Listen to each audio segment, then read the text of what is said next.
You hear the protesters chanting, crime family, and that is basically what these people are, a crime family, a very dumb crime family. The amount of ass-kissing in this trial is insane. DJ TJ, of course, denies any and all wrongdoing and is instead going with the "our accountants did it" defense. Remember that one time you blamed your sibling for breaking mom's favorite vase?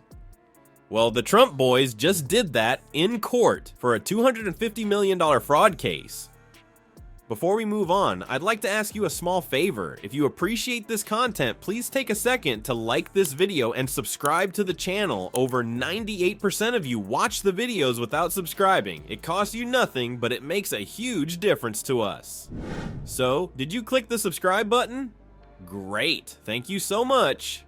Now back to the video. Don Jr. pointed fingers at his accountants, while Eric just wanted everyone to know he pours concrete. It's like watching your embarrassing family videos, but on a national scale. And Jimmy Kimmel, he's all of us, laughing from the sidelines. Picture this: Eric and Don Jr. Trump strut into the courtroom like two penguins who raided their dad's closet. Matching suits, matching haircuts, matching deer and headlights expressions. It's like take your sons to work day gone horribly wrong. So what's all the fuss about? Oh, just a measly $250 million fraud trial. No biggie. Don Jr., he's so embarrassing. He's on the stand, he's testifying in this $250 million fraud trial, and he has to... Right? Wrong. This case could crush the Trump family empire faster than you can say you're fired. The New York Attorney General claims the Trumps inflated their assets to get better loans and deflated them to dodge taxes. The amount of ass-kissing in this trial is insane. DJ TJ, of course, denies any and all wrongdoing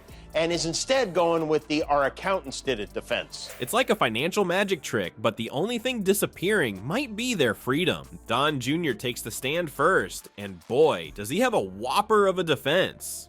"I'm not an accountant," he declares, as if that's supposed to make everything okay. I mean, I'm a business guy who had his elbows soldered together, and now... It's like saying, "I'm not a chef," after burning down the kitchen. Jimmy Kimmel couldn't resist roasting him, joking that insurance companies might start suing patients for listening to their doctors. Sorry, sir, but you're not a cardiologist. How dare you take that heart medication? By this logic, insurance companies are going to start suing patients for listening to their doctors. Right? Do you understand? But wait, it gets better. Eric Trump, not to be outdone by his big bro, decides to flex his construction knowledge. "I pour concrete," he proudly announces as if he's auditioning for a new reality show, The Real Construction Workers of Manhattan. Kimmel seized on this gem, comparing Eric to a Village People reject. What we're forgetting, I keep forgetting it, and I have to keep reminding myself, is he's not just running for president. He's running to stay out of prison. YMC lawsuit young man. The brothers' synchronized testimony act is almost impressive. They both seem to have caught a bad case of selective amnesia, forgetting key details faster than you can say Trump University. Are they taking this seriously? It's hard to tell if they're in a courtroom or auditioning for a sitcom about clueless rich kids. But here's the kicker. Where's dear old dad in all this? Trump Sr. is conspicuously absent, probably too busy ranting on Truth Social to show up and support his kids. It's like he's ghosting his own sons in their hour of need. You hear the protesters chanting, crime family, and that is basically what these people are, a crime family, a very dumb crime family. Family drama much? As the trial continues, one thing's for sure. This Trump family saga is better than any reality TV show. Stay tuned for more concrete pouring action and accounting amnesia. Remember when Trump used to dominate social media like a boss? Well, now he's struggling to get likes on his own blog. How bad was it? Let's just say even the Mar-a-Lago breakfast menu gets more views. And with all the complaining the Trumps do about this trial playing out in the media, you could barely even turn the channel without seeing their lawyer doing an interview with somebody. Kimmel's take on this digital disaster? Pure gold. While Eric and Don Jr. were busy playing dumb in court, Daddy Trump was throwing a tantrum from afar. He's been surprisingly quiet about his son's performances. Maybe he's proud of their ability to forget basic facts, or maybe he's furious they didn't blame Obama for everything. Who knows? But why isn't Trump in court supporting his kids? Some say he's afraid of being called as a witness. Others think he's just too busy practicing his pouty face for his next mugshot. Or maybe he's still searching for those 11,180 votes in Georgia. The possibilities are endless. Simple. They'll ask the kids, did you give a value to somebody? Did you do something? And everybody said resoundingly no. Speaking of endless, Trump's blog lasted about as long as one of his marriages. From the Desk of Donald J. Trump launched on May 4th, 2021, and crashed harder than Eric's IQ by June 2nd. That's right, folks, one whole month of Trump's unfiltered thoughts. It's like Twitter, but with more spelling errors and less fact-checking. The blog's numbers were sadder than a deflated MAGA balloon. It got only 1/500 shares or comments on Facebook. To put that in perspective, Trump used to get more interactions when he tweeted about his McDonald's order. Kimmel couldn't resist poking fun at this epic fail, saying Trump's quick abandonment of the blog was a move he calls the Eric. The biggest accounting firms in the world, I can pay them millions of dollars. I rely on them to do accounting, but I'm supposed to know more than them. By this logic...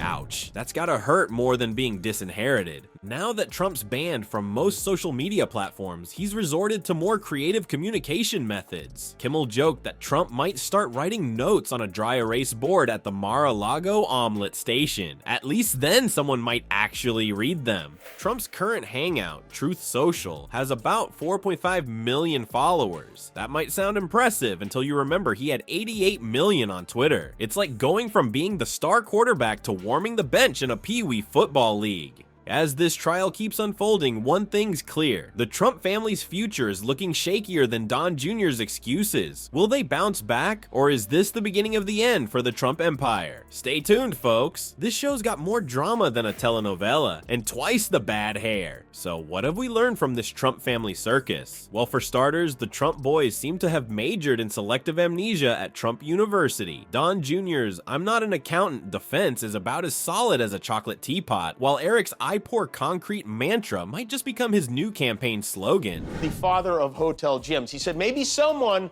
put a gym in a building somewhere, but no one did it at the scale of my father. He's saying that as... Meanwhile, Papa Trump's been quieter than a mouse in a library. Maybe he's busy trying to figure out how to make Truth Social great again. Or perhaps he's just practicing his "I barely know my son" speech for the next rally. Kimmel couldn't resist comparing the Trump boys to the Menendez brothers. Ouch! That's darker than Trump's spray tan gone wrong. But hey, at least the Menendez brothers showed up to court together, right? As for the future of the Trump brand, well, it's looking shakier than a Jenga tower in an earthquake. Will the family bounce back, or is this the beginning of the end for the House of Trump? Only time will tell, folks. But one thing's for sure, this family drama is more entertaining than any reality TV show. Stay tuned for the next episode of Keeping Up with the Trumps Legal Edition.